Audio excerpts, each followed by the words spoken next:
जिसमें प्रवेश करते हैं उसका नाम ब्रह्मा रखना पड़े, उन्होंने ऐसा कहा। तो वेदांत के ऊपर ब्रह्मा से विष्णु ये नाम कैसे होगा, ब्रह्मा से विष्णु, ये मेरा बात है। एक ब्रह्मा की स्टेज है पुरुषार्थी जीवन की, जो ब्रह्मा विकारी कहा जाता है। ब्रह्मा क्या है?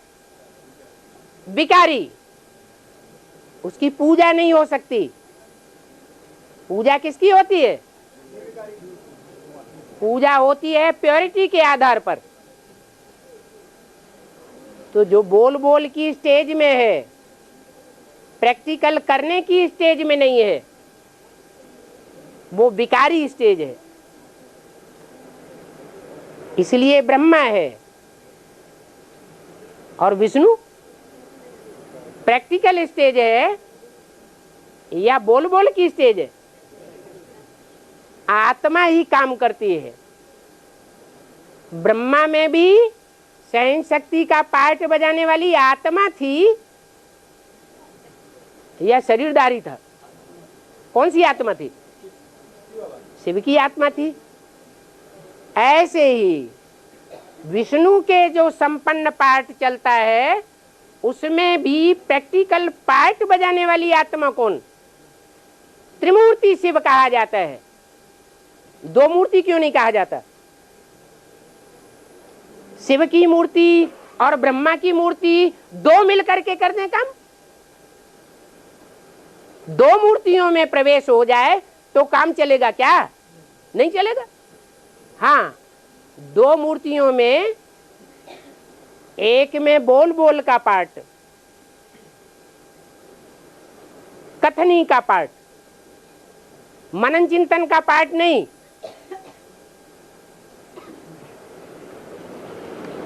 और प्रैक्टिकल पार्ट भी नहीं, वो ब्रह्मा का पार्ट। दूसरी मूर्ति कथनी भी है और मनन चिंतन मंथन भी है, प्लानिंग भी है नई दुनिया की, लेकिन प्रैक्टिकल गुप्त है। क्योंकि बाप गुप्त होकर के आते हैं।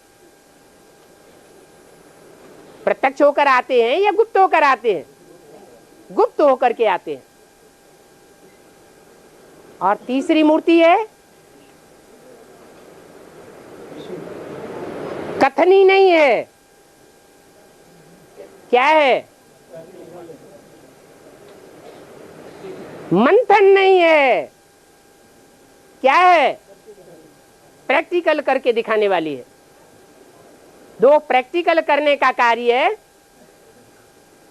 पार्वती वाली आत्मा कहो या वैष्णवी वाली आत्मा कहो, राधा वाली आत्मा कहो, उसने 63 जन्म में करके दिखाया?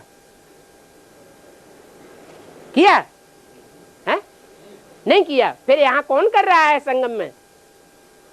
या कौन करा रहा है?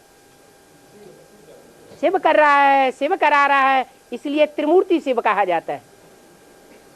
ऐसे नहीं कि विष्णु की मूर्ति को निकाल दिया जाएगा, ऐसे भी नहीं है कि शिव उसमें प्रवेश ही नहीं होता। प्रैक्टिकल कार्य करके दिखाने के लिए प्रवेश है। मैं करनहार भी हूं और करावनहार भी हूं। दोनों पार्टी के द्वारा वो अंत में प्रत्यक्ष होता है। विष्णु की मूर्ति के द्वारा करनहार, ब्रह्मा सो विष्णु, और शंकर की मूर्ति के द्वारा करनहार का पार्ट नहीं बजावे चाहे, लेकिन करावनहार का पार्ट बजाता है। बच्चों से करा के छोड़ेगा। ब्रह्मा का पार्ट जस्ट अपोजिट था। बच्चे करें या न करें, लेकिन ब्रह्मा को चक्कर के दिखाना है। तो तीनों मूर्तियों का पार्ट अलग अलग है। ऐसे नहीं कि विष्णु की मूर्ति में प्रवेश ही नहीं हुआ तो त्रिमूर्ति शिव क्यों कहा जाता है?